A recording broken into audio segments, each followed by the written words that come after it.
নিজের হায়াতের উপরে কদর করো, জিন্দগির উপরে কদর করো ভাইয়া।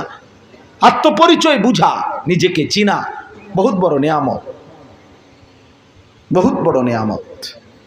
আমি অনুরোধ করলাম, এই নারী, এই ছবি, জিনা, ব্যভিচার, মদ, জুয়া, হারাম, সুদ, ঘুষ, জিনা, ব্যভিচার, নাচ গান, মা বোনদের বেপরদিগি, আর আপনাদের মাঝ বয়সীদের হারাম রোজগার, খোদার কসম আপনারে আমারে কাউরে সুখ দিবে না, শান্তি দিবে না।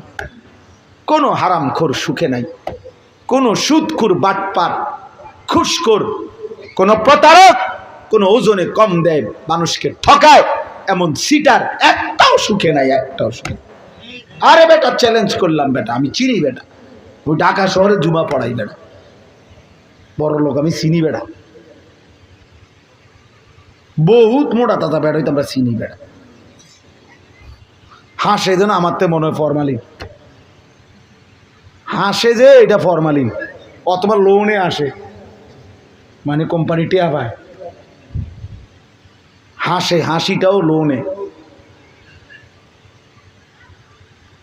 এজন্য আল্লাহর নাফরমানির মধ্যে কোনো সুখ নাই, আল্লাহর অবাধ্যতার মধ্যে কোনো সুখ নাই, ইজ্জত নাই, সম্মান নাই।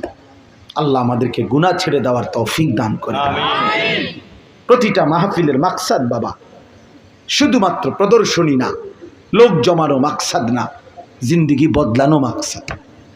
মানুষ আরো কম হইলেও লজ্জার কিছু নাই, আরো বেশি হলেও উচ্ছ্বসিত হওয়ার কিছু নাই। কারণ বেশি কিংবা কম মানুষের এই সংখ্যার ভিত্তিতে জাহান্নামের মুক্তি না, আল্লাহর ফয়সালার ভিত্তিতে জাহান্নামের মুক্তি। বুঝেন নাই কথাটা? মানুষ মনে করেন এনে 5 লাখ হয়েছে আজকের মাহফিলে, তো আমার কবর রাজা মাফ তো তো কি যাবে, কি লাভ হইল কি আর? তাইলে অতএব সংখ্যা কোনো বিষয় না, সংখ্যা কোনো বিষয় না। সবাই চিনে অথবা সবাই চিনে না, এটাও কোনো বিষয়। সবাই চিনলে সফল, আর কেউ না চিনলে উনি ব্যর্থ নাকি? কোরআন শরীফে 25 জন নবী এবং রাসূলের নাম আছে। কতজন? তো মোট নবী রাসূল তো 25 জন, তো বাকিদের নাম দিয়ে কেউ জানে না, কোরআন শরীফে নাই, তো ওনারা ব্যর্থ। তাই